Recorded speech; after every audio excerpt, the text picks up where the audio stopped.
Bismillahirrahmanirrahim. Assalamualaikum warahmatullahi wabarakatuh. Saya di sini akan menjelaskan tentang pengertian kepribadian Muslim. Pengertian kepribadian Muslim berasal dari dua kata, yaitu kepribadian dan Muslim. Dalam pergaulan dan percakapan sehari-hari, kata kepribadian sering dikaitkan dengan sifat, watak, tingkah laku maupun bentuk fisik seseorang. Jadi menurut tinjauan buku-buku psikologi, kepribadian berasal dari kata personari, yaitu yang dari Yunani, yang artinya menyuarakan melalui alat. Di zaman Yunani kuno, para pemain sandiwara bercakap-cakap menggunakan semacam penutup muka atau topeng yang dinamakan persona.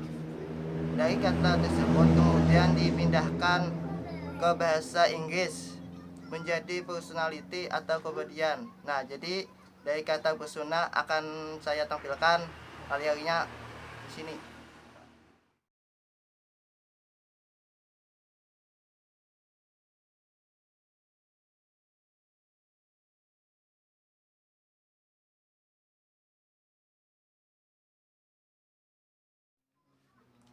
Nah, jadi kepribadian Muslim adalah identitas yang dimiliki seorang sebagai ciri khas dari keseluruhan tingkah laku sebagai Muslim, baik yang ditampilkan dalam tingkah laku secara lahiriah maupun batinnya dalam rangka pengabdian dan pengarahan diri kepada Allah Subhanahu wa taala.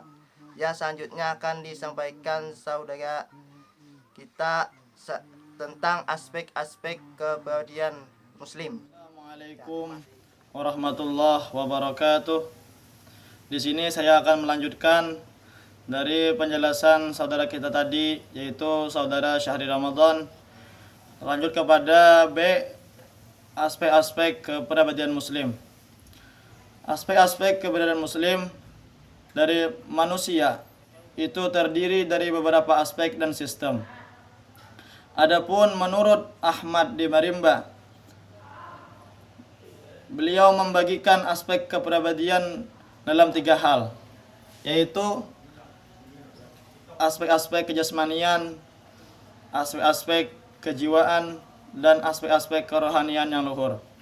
Adapun yang pertama, aspek kejasmanian, yaitu aspek ini meliputi tingkah laku luar yang mudah nampak dan ketahuan dari luar.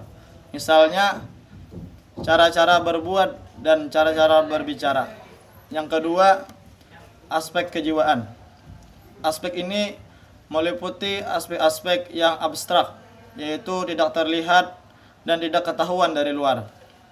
Misalnya, cara seorang berpikir, bersikap, dan minat seorang. Yang ketiga, aspek kerohanian yang luhur. Aspek roh mempunyai unsur tinggi.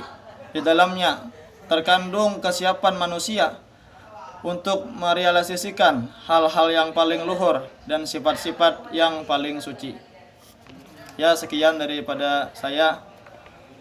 Wassalamualaikum warahmatullahi wabarakatuh. Bismillahirrahmanirrahim. Assalamualaikum warahmatullahi taala wabarakatuh.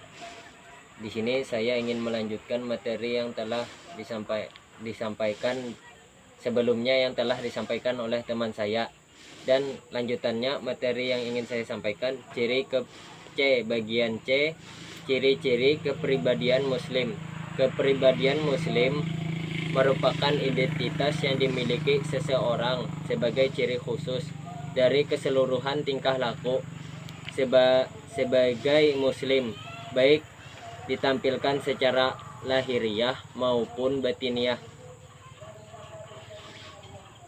Muslim ini benar-benar beriman kepada Allah. Adapun menurut Usman Najati, ciri-ciri kepribadian Muslim diklarifikasi dalam 9 bidang perilaku pokok, yaitu 1.